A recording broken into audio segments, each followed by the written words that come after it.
Evening YouTube, Rocky here again, another Rambles video. Got my notes here, a few things to talk about today. So first thing, Steve Jobs passed away. Kind of difficult what to say, considering it's all been said. You know, I could ramble on about how sales of the Pirates of Silicon Valley on DVD will probably skyrocket. I've just retweeted something about some guy selling some old skanky Mac with Jobs' signature on it for like £2 grand. I could go on about how iPhones are made at Foxconn in China for next to nothing and then sold for ridiculous profits. No, I'm not a big Apple fan, but Steve Jobs changed the world. What can you say? I mean, when he was taking around a tour around Xerox Park, he wasn't the only one there, but look what he did with it. You know, look where he took Apple the first time.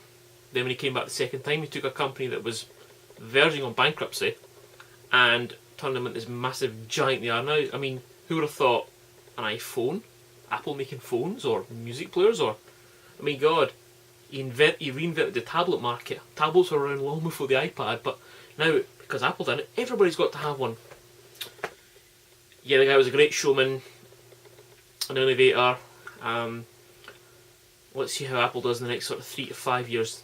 I'd say in the next sort of 2 there'll be enough Steve Jobs inspired products coming out that they'll be okay, but after that, when Tim's stuff starts eking through, we'll see. He'll be missed, and in the future, yeah, people will remember Steve. Love him or hate him, he changed the world and the way we look at it.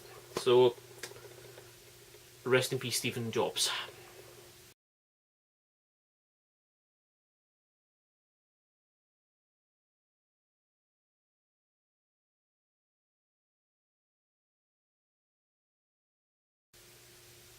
Right, next thing. Let's see. Right, this is I was watching a video today by Lawn Boys Post 1975. It's about the problems he's been having with these BT I.S.P. I.S.Ps in the United Kingdom are an absolute disgrace. Pretty much everyone I've been with has been a nightmare at some point or other. For starters, I would never go with BT. I've heard horror stories about that goddamn home hub. A friend of mine's got Sky and they supply a router, but they won't supply with any of the keys to change the router or access it, so you can't swap out that router for one of your own, which is just fucking stupid. Ugh. I'm with PlusNet. Good honest broad. You know the one, the Yorkshire. I was before them, before they were famous, because I read a lot of reviews before I went to PlusNet. Ironically, they're not as good now as what they first were. Say about 6 months ago, my speed dropped by about 100-200k a second at peak, and it's never come back. I think that's got a lot to do with them getting bigger, more people may are getting broadband. I mean, they want you to buy a fibre optic broadband or upgrade to the Premier service or whatever. At least PlusNet are honest and tell you that they will shape you, and this is how they'll do it. And to be honest, it is pretty... For what I pay, it's not bad. I mean, I get a bandwidth allowance of 60 gig a month, but from midnight till late in the morning, yeah, it doesn't count. So, you know, if you're running downloads or uploads, then you do it from midnight till 8 in the morning. But even at that, 60 gig, I can go. Last month I went way over that. YouTube sucks bandwidth. On live, that bloody a little tester, that was ridiculous. That sucked like 2.5 gig. Oh, for goodness sake. What the UK needs, the government won't do it, as the UK needs is none of this up to shite. They should be, if you buy broadband, they should have a minimum acceptable speed, and if it drops below that, you don't pay for that day. So say you buy broadband, I don't know, it's like, and it should be in hundreds of K a second, not in megabits a second, it should be hundreds of K, you know. Actual, if you go to like one of the speed test websites and you hit that, it should be, you know, so if it drops below, you don't pay. And every ISP should have a website you can log on and see what speed you have been getting for the last 6 months on a graph. There should be a regulator, like Ofcom, but with real teeth that can find them, shut them down, because there's too many ISPs opening up. They're just offering shite service. more realistic on pricing, because at the moment I believe we're all getting ripped off. I think we're seriously getting ripped off. They blame everything. They blame BT's crap lines, which, to be honest, yeah, because BT been on copper cable for 100 years. They don't take responsibility for complaints. I.S.Ps just shunt them. They run a line test and say you're fine, and that's just like, no, that's crap. I know my brothers are, oh, have you checked this? Have you checked that? Yes. What else? It should be easier to switch. MAC code should be freely and easily available. MAC code's what you use to switch from one ISP to the other without having to physically disconnect and reconnect, so you have downtime. You know, the internet's really important in the 21st century. It's not just for mucking about on the internet, but for actual, you know, for a loss. If the government gets their way, pretty much everything will be online to save them having any sort of services at all.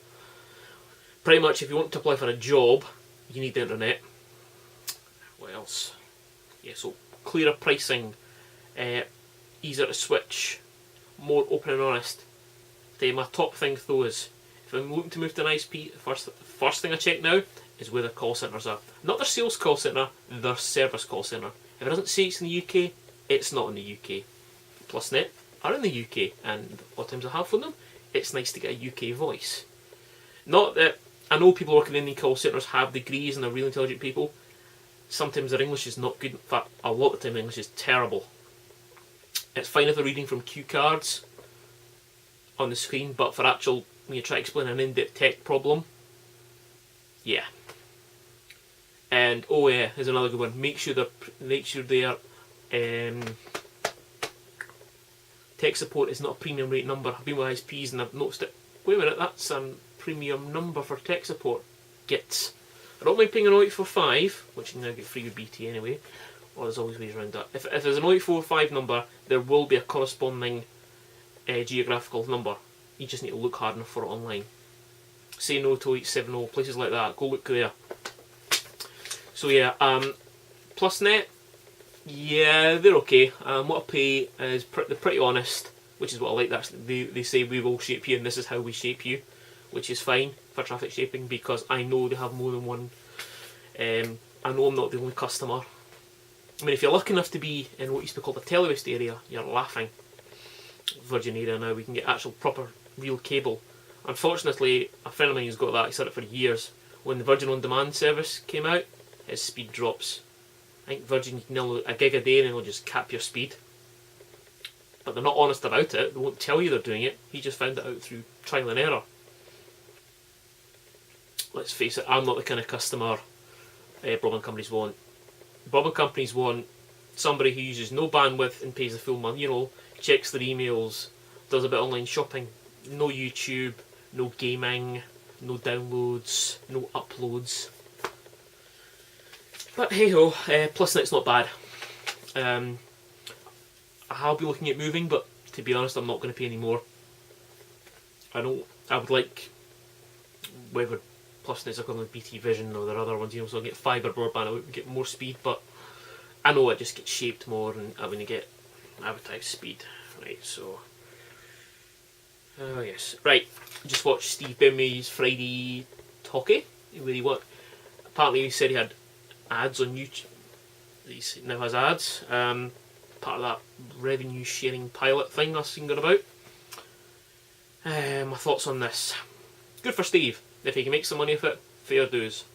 I don't see the adverts. I don't see any adverts at all. The way I've got my browsers set up and the certain plugins on it, I don't see any adverts at all, ever.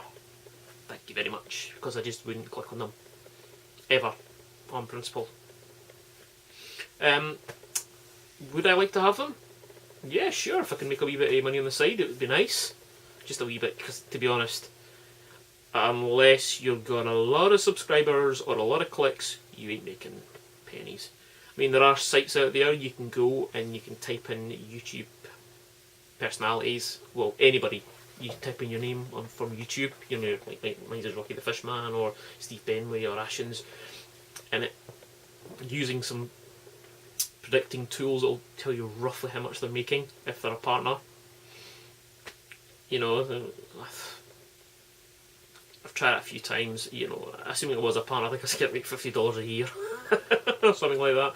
And it's based on click rates and stuff like that. So It'd be nice, but I don't do it for the money.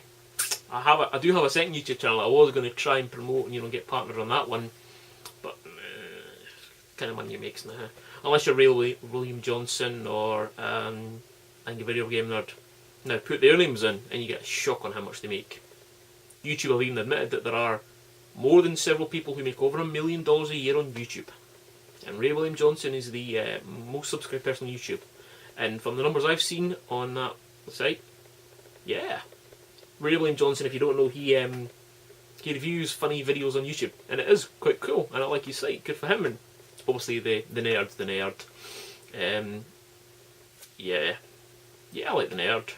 Some of his stuff gets a bit boring, but hey, he's a gaming guy who's becoming sort of mainstream and has been able to give up his job to do it. Good for him. I would love to be able to do that, but unless you've got 500,000 or more subs, you ain't giving up your job. I've said it before, and I'll say it again. If you want to make money on YouTube, set up a fitness channel where a very good looking young lady does fitness exercises. You'd be surprised how many subs you'll get. Look, there's one of them in the top 10. Go have a look. Don't believe me. So yeah, ads on YouTube. If I can get them, I would put them on. I wouldn't see them, and everybody I know wouldn't see them because they've all got their browsers configured the same way as me. So, but hey ho, if you're getting a wee bit of I suppose it'll work a bit like Quidco. You'll get a certain percentage or whatever they buy from that site. Like affiliate links. That's it. Hey, I'm not against it. Whether it happens or not is another story. I wouldn't get a partnership. Don't have enough subs. You have to watch for copyright infringement. I mean, I've had a couple of videos, not strikes, but I've had warnings about them.